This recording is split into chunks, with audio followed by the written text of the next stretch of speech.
If you've paid attention to me for a while, if you're aware of things that I've said, then it won't surprise you that I write. Most of what I write is fiction, I guess, when it comes to actual projects. And what I'm going to be doing here is going through my editing process. This will be for myself mostly to see in years to come, was I an idiot? Did I know what I was talking about? What have I learned? Sort of a video journal, I guess. Because I think, I think I have a decent mind for editing and looking at the forest and going, hey, this entire picture would look a little bit better if you did this. And I've written multiple millions of words at this point, and that's not an exaggeration. There's one book alone that I wrote nearly a million words on. I think I did the calculation one time, and it was something like 700 or 800,000. Because I started from scratch on that book, fully rewriting it from the first word all the way to the last word multiple times. 7 times, I believe, to be exact. And some of those times it was over 100,000 words, and other times it was a little bit shy, but it was always around 100,000, give or take 10 or 15. Some of those times I wrote on computer. One of the times I wrote fully by hand, pen and paper, just fully long form. Another time I wrote it on a typewriter. And I think I will probably write it again one day. Not for a little while, because it has a lot of ideas in there that I would like to revisit, and I liked the characters. I liked the core of the story. But this is not that story. This is something I wrote after attempting to write something else a couple of times. Actually, 2 times. I started it. I think I got about 40,000 words in, realized it wasn't working, started it over, got about 60 or 70,000 words in, realized it still wasn't working, and said, you know what? Let's move on to something else. I couldn't tell you exactly what the inspiration for this story was, but it draws from a few different things, and if I tell you those things, it will shape what you think about this, and so I'm not going to do that. What I'm going to do here is read through the first chapter, and then I'm going to go and read through how I changed the first chapter. And actually, I think I need to pull up a different version of this because I completely changed the first chapter. So let us see if this is the right one. I believe it is. Okay. So I'm going to switch this over, and then we're going to get right into it. This is the... Let me double check the word count on this and see if this is the right one. Go to chapter... Here we go. Chapter 2. Oh, that's not right. That's chapter 12. Chapter 2. There we go. Home. Okay, 2,100 words. And then the Scrivener version, chapter 1. That's not right. 1,700. Yeah, okay. Yes. So I took about 3,000, not 3,000, 300 words out. All right. Here we go. Whoa, what the heck?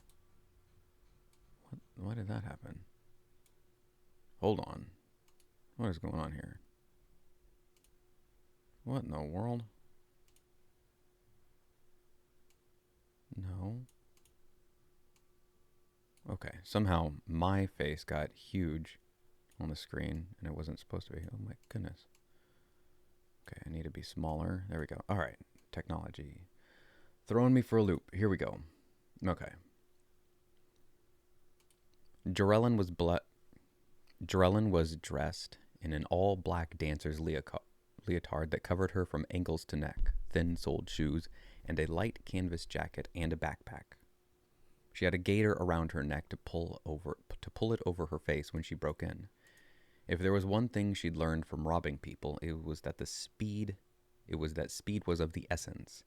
Not only the act of pulling the job, but doing it as soon as possible after learning about it. She'd waited in the past and missed out. A door that was always unlocked was no longer unlocked.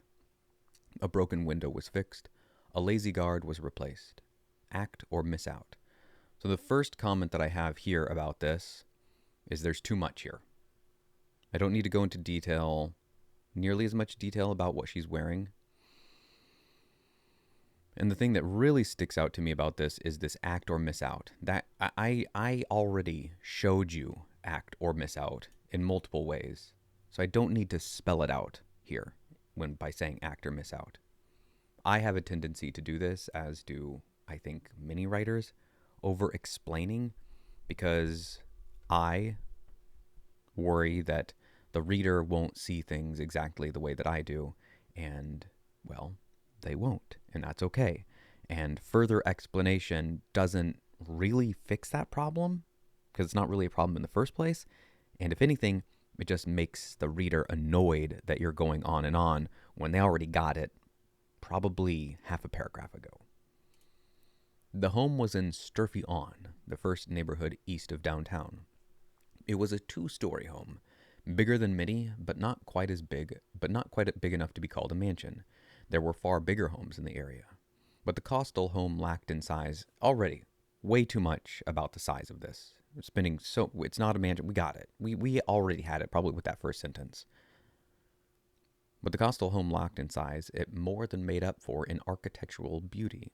There were 4 grand columns holding an upper deck aloft. Below the deck was a wraparound porch with chairs and sitting tables. The front door housed a large stained glass window that glowed a rainbow of colors from the light within. Way too much detail. Way too much. Say that the house is nice, it's in a good neighborhood, and then move on. Unless something is extremely important to spell out, then don't spell it out. She worked her way around the back into an alley to the back, around the block into an alley to the back of the home. Probably could have gotten away here with just saying the alley, because usually alleys are on the side or the back of the home. There's other ways to do this, but again, too long, too wordy. The only light was what spilled through fences. It's really through the slats between or through the slats in the fences. Not the greatest wording there. People kept their garbage in the alley, and there was a battle of smells taking place. I like that. I like that wording. Every sniff lied about who was winning. That's confusing. I liked it at the time when I wrote it. I thought it was real clever.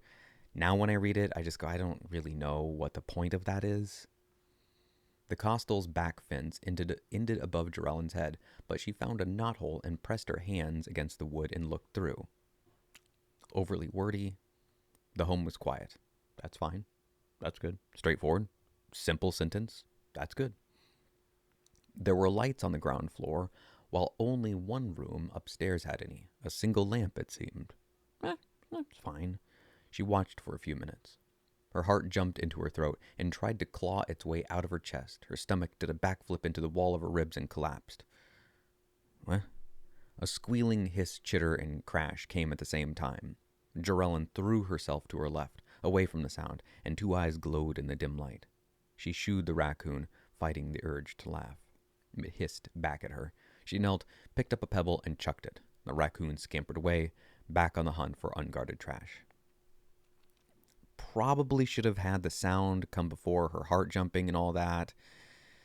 There's an argument to be made for you not knowing what's going on, much like the character doesn't know what's going on, so I can see why I did it that way, but I don't know.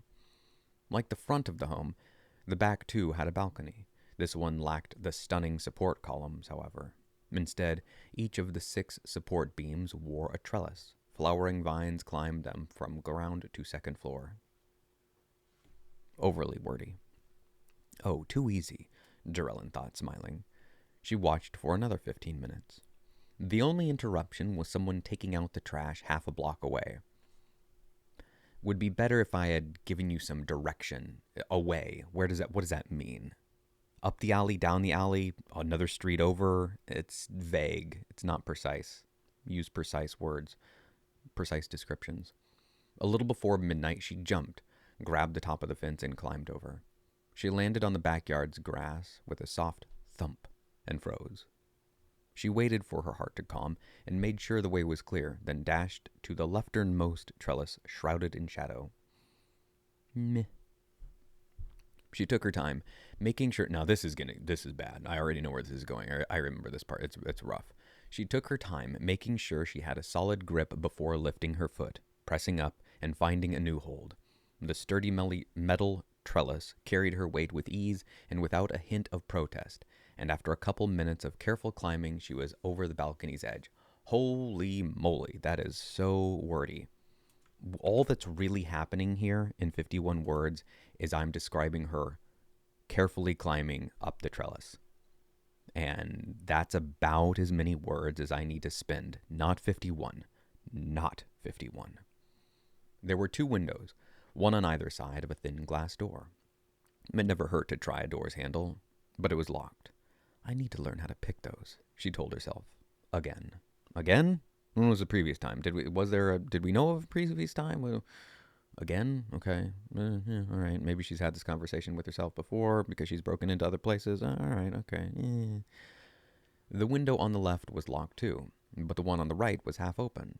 A foot-high gap let in the cool night's air, and curtains inside danced in the gentle breeze. It's kind of weird because when I say that a foot-high gap let in the cool night's air, that puts you inside of the room. You're no longer outside with Jorellen, where you should be. You're inside the room seeing the breeze coming in. But she's not there, and you've been moved in there, and it's the only time that that's happened thus far where you're transported to a different location outside of her. So it's kind of weird. Not great. The only thing stopping her from slipping through was a layer of screen, but she had a razor knife for that. And that's fine. That's great. Dell, you could have moved on from right there. Didn't really need much more. That would have been fine. But no, had to over-explain this one too. She flicked the blade open and made a slow cut from the bottom left corner up, across the top, and down the right. The screen fell inward without a sound. Holy moly. Just say she cut the screen. Jorellen crawled through the window and, now inside, no shit, where else would she be? Some mirror dimension? Like, of course she's inside. That's what climbing in. Now inside the Constals' home, collected herself. She let her eyes adjust to the dim light. Over the course of a minute, a bedroom came into view.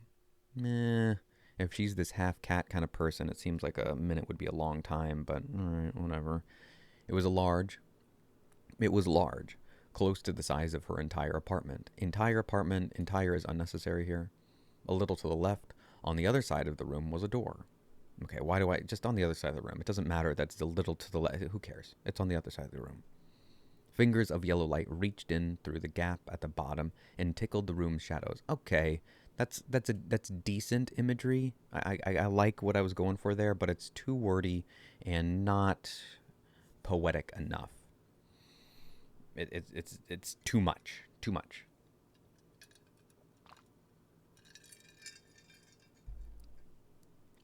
It's too much, and thus ends up being not enough in an odd sense in a way here.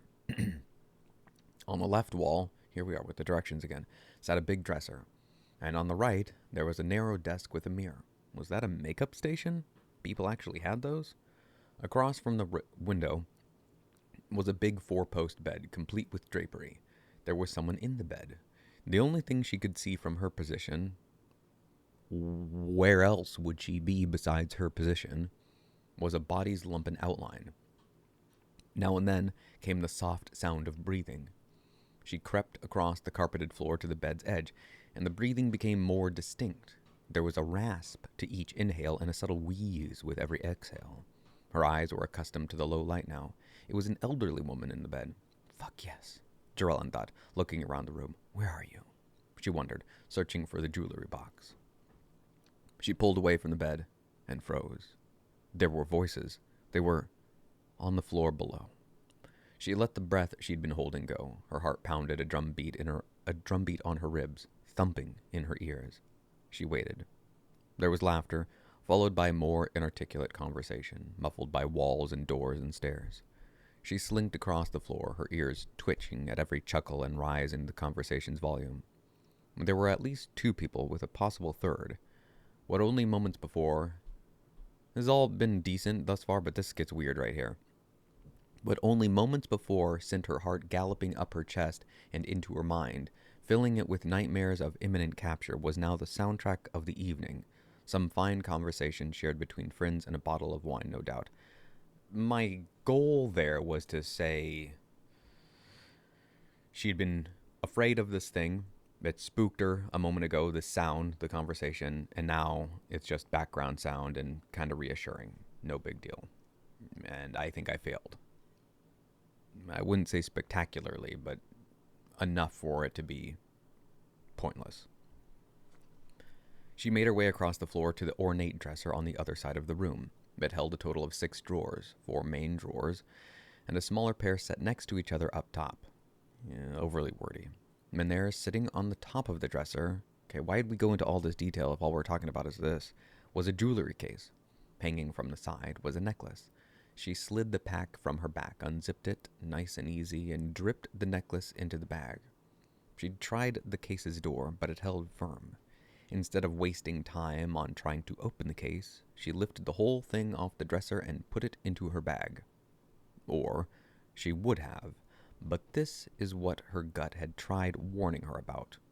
When did that happen? Multiple things happened. They all happened so fast, it would be a week before she sorted out what came first. Grandma woke up. The jewelry box was a music box, and the movement brought it to life. Grandma screamed, then choked and gasped. Durlin dashed to the bed. "You're okay," she said. "It's just a bad dream. Go back to sleep. You're fine. You're there. Oh, no." She patted the woman's face. Wake up, wake up. Come on, Granny. Ah, shit. Let's get you up. Come on, breathe, Grandma." Footsteps pounded on stairs. Durlin, torn between trying to help Grandma and fleeing, tried to do both at once. She gave the old woman a firm shake. "Come on, breathe," she said. She dashed to the window and scrambled through. See, that's what I should have done earlier when she was coming inside. Something just short and sweet like that. Light filled the room. A woman screamed. A man yelled. Hands grabbed Jarellin's ankles and yanked her back inside. All right, not horrible, but too wordy. All we really needed there was this gal breaking into a place, trying to rob this jewelry box. Grandma gets spooked, and a little bit of action happens there. That's all we really needed there. But there was too many words, and it muddied that up. So now I'm going to read the updated version for you. This is over in Scrivener, which I've started using and like quite a lot so far. And you can tell me if you think it's an improvement or not. But what I just read, according to Google Docs, was 1,309 words. And what I'm going to read you is almost exactly 300 words less. It's 1,012 words long. So it's a reduction of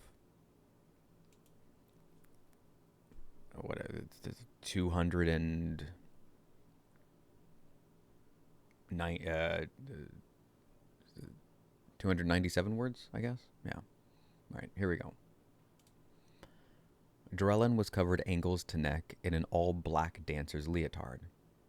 Okay. She wore thin-soled shoes, a light canvas jacket, and a backpack. A gaiter hung around her neck, waiting to be pulled over her face when she broke in. Oh, broke in. If there was one thing she'd learned from robbing people, it was that speed was of the essence. Not only the act of pulling the job, but doing it as soon as possible after learning about it. Maybe I should pause here before I continue this and tell you why I did this in the first place. I used to work with an editor, not like as an editor, but he and I had a job completely unrelated to writing or editing at all. It was a retail job. And I learned through working with him and talking with him that he used to edit. And so I talked to him occasionally. And I'm not going to read the entirety of this exchange, but I recently sent him a message. I said, "Do you know any developmental editors that work in fiction?" And the reason I even asked him this is because in deciding that I want to get this published, self published, going through that process, I recalled a conversation that I had with Nico from the Consensus Network, which is a Bitcoin related publishing house, but they also want to try to get into fiction and other things right now. But primarily, they have put out Bitcoin related books. And the whole reason that I know about that is because of this hat, and I work in the Bitcoin space. And so the thing about doing much of anything is that the connections that you have mean so much. And as I just started out by saying, with working with this individual, I'll call him Sam. Sam, who I knew was an editor and talked to him and have asked feedback and asked him, how would you structure the sentence and all sorts of different things, is a connection. And because of that connection, I was able to do some of the other things that I've done here recently, and I'll tell you about that as I go on here. But I reached out to him, asked him, "Do you know any developmental editors?" And I learned about developmental editing because of this whole Consensus Network deal, and went down this rabbit hole. Anyhow, he told me to try an individual. She might remember him from back in the day. And I double checked. Is this who you mean? Yes. And he said, she's good. He said, pretty much anybody that's going to be worth your time and money is going to be part of the Northwest Editors Guild. And I said, what about anywhere else in the U.S.? They're all trash. And he said he doesn't know anyone in New York. I said, there's got to be some good people over in New York and Boston and Florida and all kinds of places. And he said, I don't know anyone in New York, so that means no, there aren't any good editors there. Likewise, Ireland and France and Hudsonville and Kalkaska. I'm the best editor ever anywhere. Sorry, but I'm off the clock. I said, okay. And I told him I called. I told her on a voice message a little bit about my book. And after doing some more research, decided that maybe a developmental editor is not what I need. Developmental editing, for those that don't know, and most people probably won't, I didn't even know when I write stuff, is somebody that goes through the entirety of your book, your whole manuscript, and gives you detailed information about what character needs to do more stuff, or asks you consistency or continuity, and this character needs to show up more or sooner, or this doesn't make sense here, move this whole chapter up. It's really full on editing. And I asked him, would you be willing to read the first 10,000 words or so, give me a thumbs up or thumbs down, maybe a few words, it's trash, start something new, I got bored 5 seconds in, but stuck with it because I know you. And he said that developmental structural editing was one of his favorites. He said he would literally print the thing out and cut it up and move things around to get an idea. And that is why I got Scrivener, because I have always wanted to be able to do that kind of thing. And this is the closest I've gotten to it. I can see, as you can see here, I have the scenes over on the side and I've got chapters, so I can break it all down. And when I was trying to look for things in Google Docs, it's just a giant text document, and looking through that is kind of a pain in the butt. I still would like something that I could work with my hands a little bit more. So maybe there's something, I haven't even looked, but maybe there's something for a tablet or an iPad where I can use a Scrivener type thing and then actually pinch and drag and use my fingers to cut this out, and let's copy that and move this over here. If you know of something like that, let me know, because it sounds really cool. Anyhow, he gave me some details about this editing and his chapter, or his process. And he said that he's going to read the first few chapters and have his wife do the same because she's more of a fiction reader. And then he said this, and this is where I really based most of my editing here from, and why I went on this little sidetrack anyways. I can say this already from reading a bit. Your dialogue skills are good. When you have people talking, it rings true. The pace is correct. The pauses and questions and back and forth are all good. They can be edited, of course, but mostly logical and are largely effortless to read. That's really good feedback. That's high praise as far as I'm concerned, coming from somebody that did professional editing. That's a big thumbs up to me. That tells me focus on your dialogue. Make that the core of what you're doing. I mean, I've heard that people like my dialogue from other people. The next highest one that I can think of without any professional experience in this place is my wife. She says, I like your dialogue. It's natural. It's good to read. So that's a big thumbs up.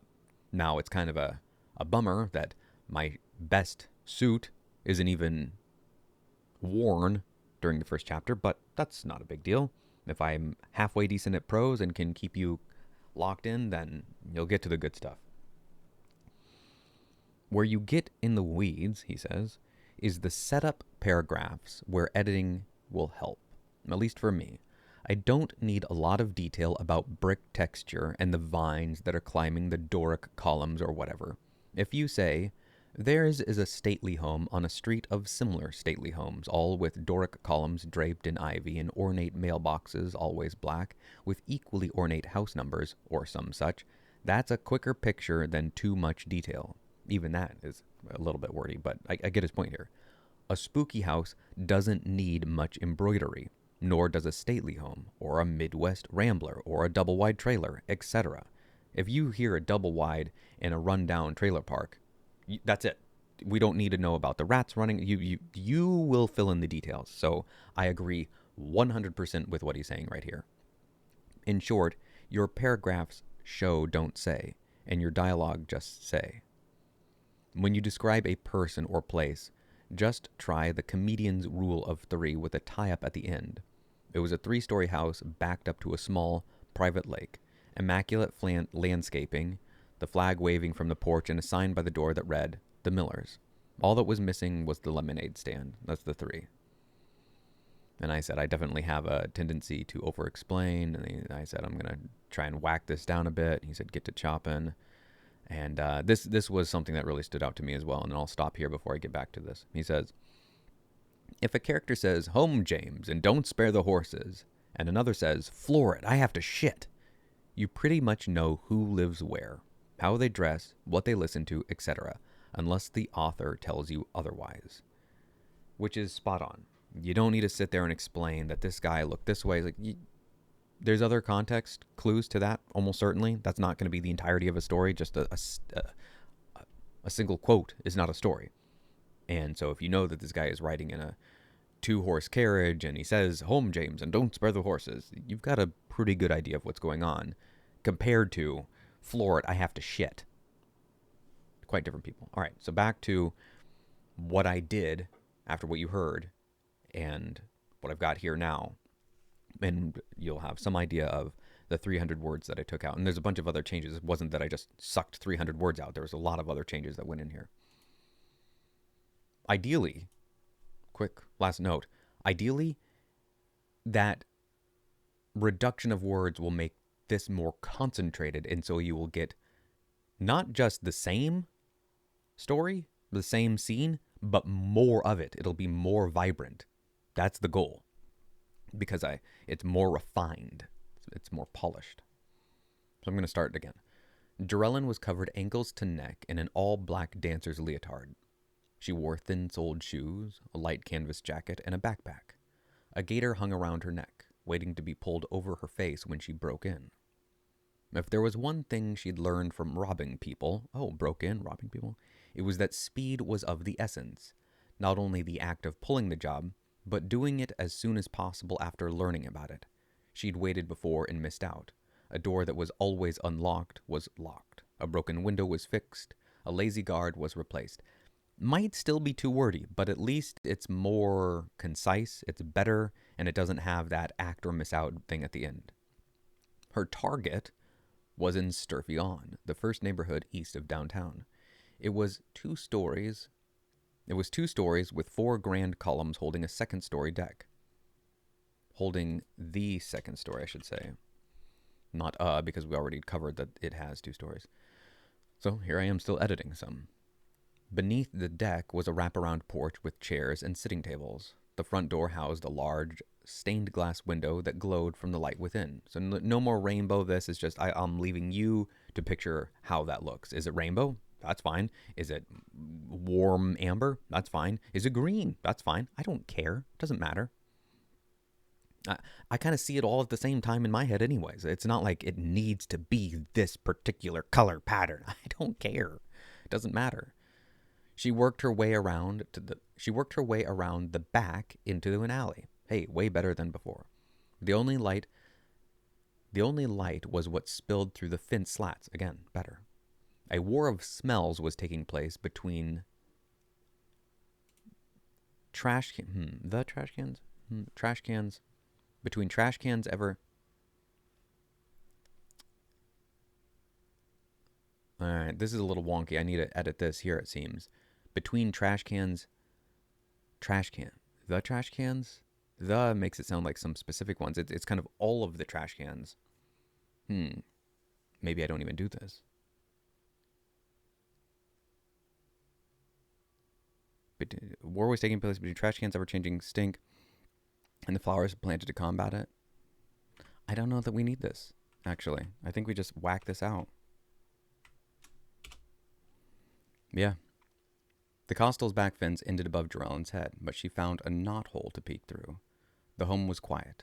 Light fell from every window on the ground floor, but upstairs there was a single window lit. She watched for a few minutes.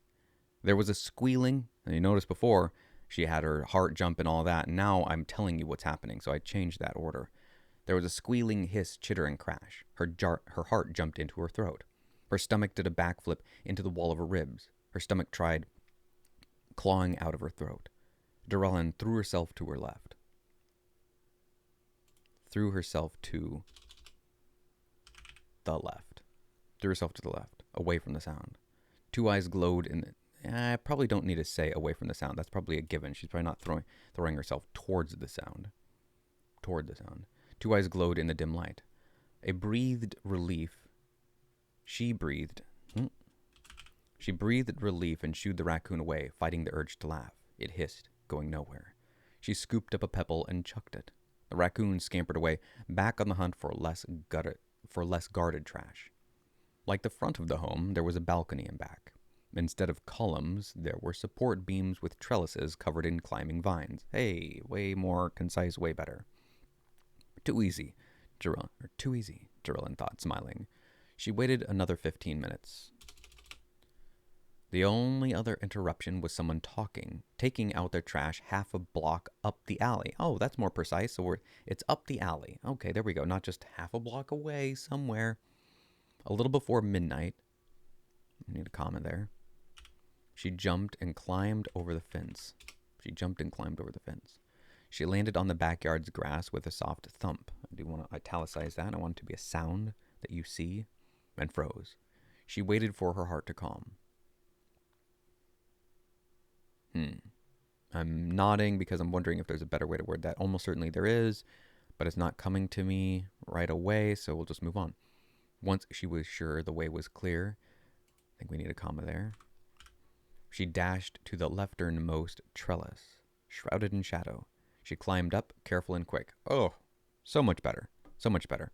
Probably still can be improved, but this is a clear improvement over this hand and getting a foothold and da-da-da-da-da-da. There were two windows, one on either side of a glass door. It never hurt to try a door's handle. It was locked. I need to learn how to pick those, she told herself. The window on the left was locked too, but the one on the right was cracked. She worked it cracked, not half open as it was before. Now it's just cracked. This gives her a little bit more of something to do here. It's not just open. She worked it open enough to fit through. The only thing stopping her from slipping inside was a screen. But that's what the knife was for.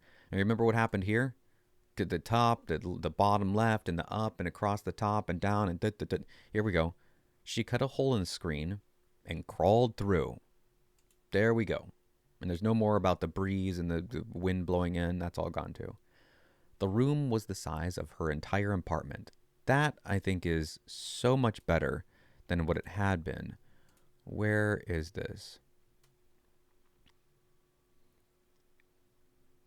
It was, okay, over the course of a minute, the bedroom came into view. So let's see, already, this is 732 words, whereas over in Scrivener, to get to the same place, we've done that in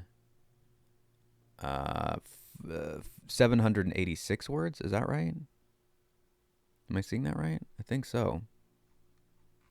Yeah. Really? Wait, what?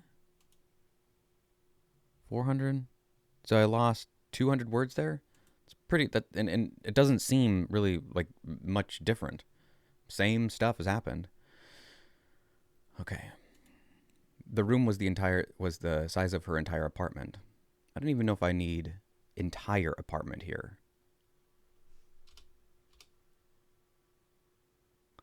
Although it does have a different feel. The room was the size of her apartment. For some reason,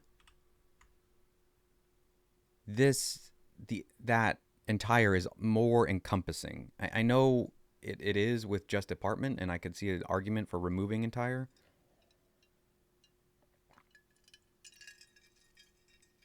But for some reason, some found a random hair here. For some reason, this works better in my mind. It's not a darling. I'm happy to murder it. I don't give a crap if someone could make a compelling point of why removing it. But this, I'm trying to think of why I care about this. I guess it's kind of like if you're telling somebody that you lost your keys, and then they say, well, did you look, where did you look, and you could say either I looked in the house, or you could say I looked through the whole house. I looked through the house. I looked through the whole house. One, if I say I looked in the house, yes, you could go, oh wow, you looked everywhere. You said house, so I will just take away from that you looked everywhere that you could look. But I almost think that, or no, I don't almost, I do think if you told the person I looked through the house, their immediate follow up would be, did you look in your room? Did you look under your bed? Where did you look? Did you look in the garage? Yeah, I said I looked in the house. Okay, well, you weren't very specific. So if you say, I looked through the whole house, the person hearing that is going to go, it sounds like he was pretty thorough. So when I say here the room was the size of her entire apartment, it I might be wrong here, but the way I hear that, or the way I see it, more importantly, is I'm seeing her whole apartment. It's the whole thing. It's her whole apartment. I'm seeing it here. It's all there. And this room is that big. Whereas if I say it was the size of her apartment, you might be like, well, what about the hallway? Does that include the bathroom and the kitchen? Is it just a room? I know you said apartment, but there's a little wiggle room. There's almost a little wiggle room there. And so if I say entire, it's there. It removes that wiggle room. Again, if an editor said no, just cut entire, it doesn't really do you as much work as you think it is. I'd be like, all right, fine, I'll cut it. No big deal. On the other side of the room, fingers of light reached under the door, teasing the room's shadows. I like that a lot better than what I did before. On the other side of the room, not too little to the left, fingers of light reached under. So you see the fingers of light reaching under the door, reached under the door, teasing the room's shadows. And I thought about spending more time on that teasing, played with, or kind of like entice the shadows. But I thought, that it gets too flowery. And this works. I just want you to see that interplay of light and shadow. It's just kind of, it's right there. On the left wall sat a dresser big enough that a single drawer could hold all of Drellin's clothes. That's way more descriptive than saying a big dresser. It gives you an idea. She doesn't have a lot of clothing, or these drawers are huge. Probably she doesn't have a lot of clothing. Next to that was a narrow desk with a large mirror. Was that a makeup station? People actually had those? In the room's center sat a big 4-post bed. Just way more clear. And if you see it directly in the center and not up against a wall, then hey, imagine it however you want, but you probably don't. Complete with drapery. There was someone in the bed. The only thing she could see from her position was the outline of a body.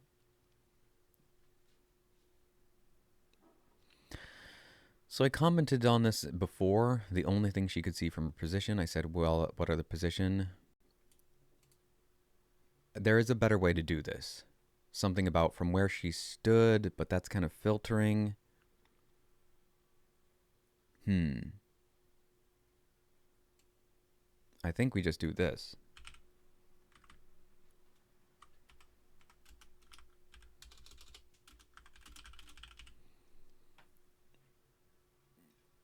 Actually, if I just said there was someone in the bed, I don't need to say there was the outline of a body in the bed.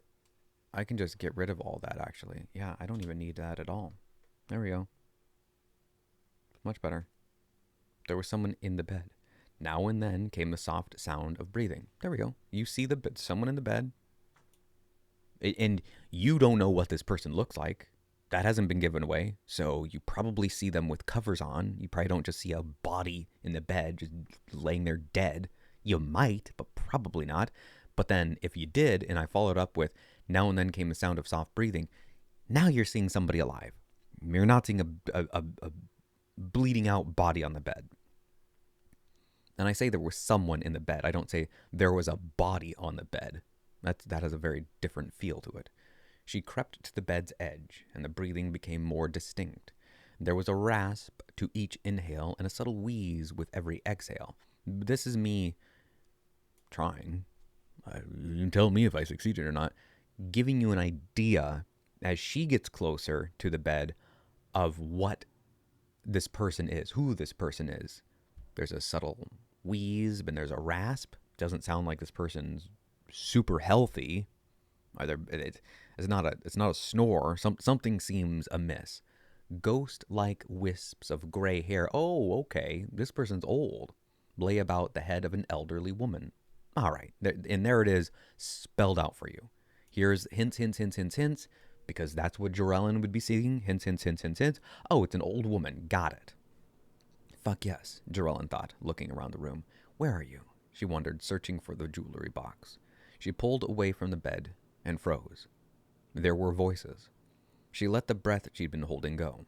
Her heart pounded a drumbeat on her ribs, thumping in her ears. She waited. There was laughter, followed by more inarticulate conversation, muffled by walls and doors and stairs. They were downstairs. Okay, I don't like the double use of stairs and stairs. I can say I do like I don't always like to do my list the same way. The way I typically do a list is Bob bought bananas, comma, apples, comma, and a loaf of bread. I use the Oxford comma. I will always use the Oxford comma. I like the way it looks. I don't care if it's not up to speed with some style guides. I like how it looks. It's clear. I like it. I'm putting the comma before the and for the final list in the item. But sometimes I don't do my list that way because I like the speed and the snappiness of this, muffled by walls and carpet and carpeting. It's just kind of this tumble of things. I like that. Walls. I sometimes I do 4 or 5 that way. Not usually. Usually I stick to 3 because it's like, okay, we got it. Stop. They were downstairs. She slinked across the floor, muffled by walls and doors and carpeting. They were downstairs.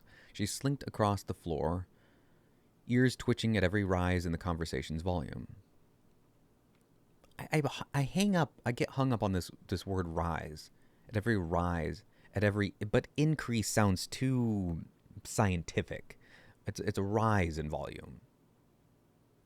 And I can't really cut conversations. I could at every rise in the volume. Yeah, you're smart enough. You could probably figure out that I'm talking about the conversation still. But the last time I mentioned conversation, clearly was up here. There were voices. I guess I say they were downstairs, and you're still seeing that. So it hasn't had too much time to degrade in your memory. I think, I don't know. It could just be me getting hung up on rise, but I think it's okay. There were at least 2 people with a possible third. Nothing more than a lively conversation. Here's conversation again. I could say night. Nothing more than a lively night.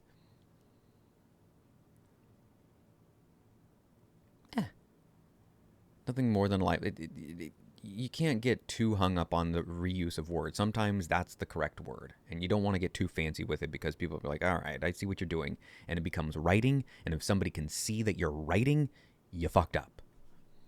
Shared between friends and a bottle of wine. The dresser held 6 drawers. Boom. : 4 big ones with a smaller pair up top. So much better than what I did before. Well, how was it before? Let's see here. 4 main drawers and a smaller pair set next to each other up top, compared to 4 big ones with a smaller pair up top. It's cleaner. And there, sitting on the top of the dresser, on top of the dresser, on the top of the dresser, on top of the dresser was a jewelry box. Hanging from the side was a necklace. She slid the pack from her back, unzipped it, nice and easy. There we go. And dripped the chain. I liked how I changed this right here. Off. And I'm going to explain why here momentarily. So what I said here was, unzipped it, nice and easy, and dripped the necklace into the bag. The way I was seeing that when I wrote it was that it was this delicate necklace and it flowed almost like water, but I didn't want to spend so much time saying that. So I said, dripped the chain off her fingers. And I saw that, I don't know how you see it, but I saw it like you've just finished washing your hands and you're dripping the water off your hands. It's kind of running off. I try to be a little poetic, a little flowery, but you gotta be careful not to overdo it. You can't overdo it. Drip the chain off her fingers into the bag. She tried the case's door. You can just say the door. I do need to say case's door, because if I just say door, you might be thinking I'm talking about the room. She tried the case's door.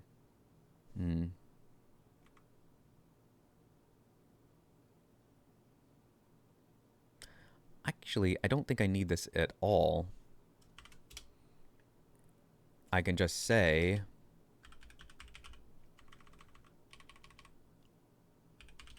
that because I mentioned earlier lockpicking, I think.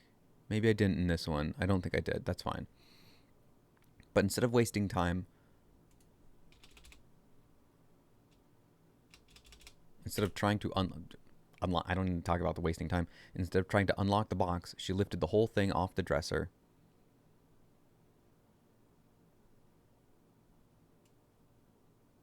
I could say, if I tell you that she put it in her bag, you can assume that she lifted it off the dresser.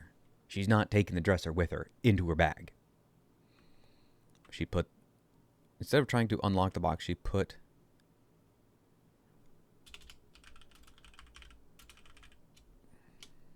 it or the whole thing. The whole thing. It. I think it. She put it into her bag. Instead of trying to unlock the box, she put it into her bag. Yeah.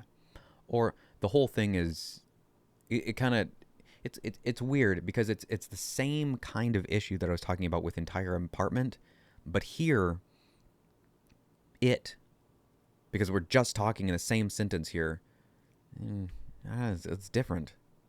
It's weird. English language is funky like this, and my interpretation of it adds a little funky flavor to it as well. So here I'm seeing, instead of trying to unlock the box, she put the whole thing into her bag. Okay, yeah.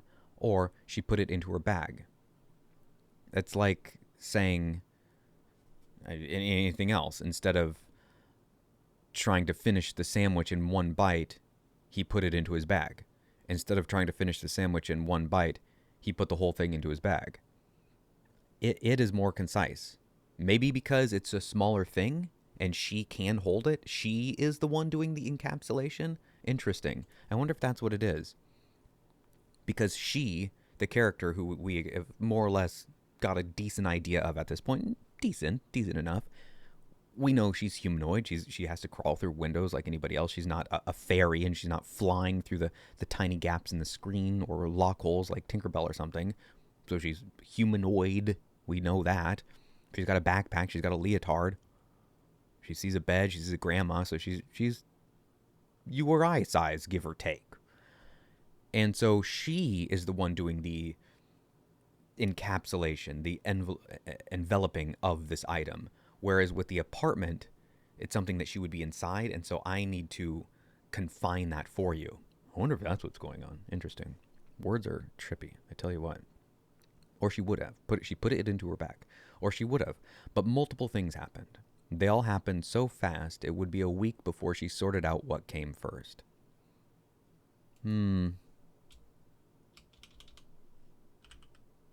Sorted out the order. A little too sterile. I like this better. Grandma woke up. The jewelry box was a music box, and the movement brought it to life. The movement brought it to life.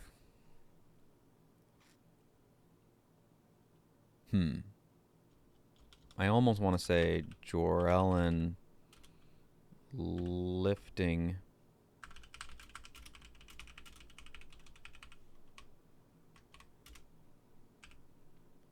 the jewelry box was a music box, and Jor-Ellen lifting it off the dresser brought it to life.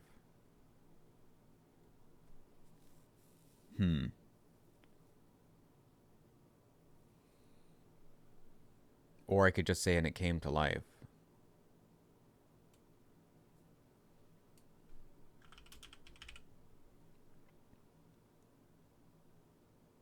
And it came to life? Is that the best way to say that? The jewelry box was a music box and it came to life? And it began to sing? Nah, I'm spending too much time on this. Grandma screamed, then gasped and choked. Jor-Ellen dashed to the bed. You're okay, she said. It's just a bad dream. Go back. It's just a bad dream. Go back to sleep. You're fine. There you go. Sleep. Grandma was gagging, choking on her tongue. Oh no. She patted the woman's face. I'm not entirely sure how to do this, actually. Putting somebody else in the middle of dialogue. I think I did it right here, but I'm not entirely sure. Oh no, she patted. I think I need to change the subject. Maybe that's what fixes it. Jor-Ellen patted the woman's face. Wake up. Come on, Granny. Ah, shit. Come on. Breathe, Grandma. I like this back and forth here. Go to sleep. Oh, now. No. Wake up. Footsteps pounded on the door. Footsteps pounded on stairs. Jor-Ellen, torn between trying to help Grandma and fleeing, tried to do both at once. She gave the old woman a final hard, neck-snapping shake. Breathe, she said. She dashed to the window and dove through. Light filled the room. A woman screamed. A man yelled. I think I want to do this. Yeah. Hands grabbed at Jor-Ellen's ankles, and she was yanked back inside. Yanked back inside, torn back inside, ripped back inside, pulled back inside. Dragged back inside. There we go. Okay, so we dropped it down another, I think this was 1,012, so another 62 words. Not bad. So that's how I work. And that is, I really enjoy the process of editing, going through. And something that you may have noticed during all that is that I was reading this aloud. And if you ever want to read something, I've said this in pretty much every critique video, everything I've talked about editing, mine or other people's, you have to read aloud. You will catch so much more. Not only errors and typos, but the way it sounds. And if it sounds good out of your mouth, it'll sound even better when you read it in your head. You can make things work pretty well in your head, but things that sound fine in your head read aloud might sound like trash. But if it sounds good read aloud, it'll sound like fucking butter in your mind. It's a fact. Read your writing, make it sound good aloud, and then go back through and read it in your head, and whoo, it'll be smooth as silk. What does this have to do with the typical content of this channel? Well, the reason I'm taking this seriously now is because of Bitcoin. I care about this. I want to provide value to people, and I hope this is something that I can turn into a way to make some money. I hope. Bye.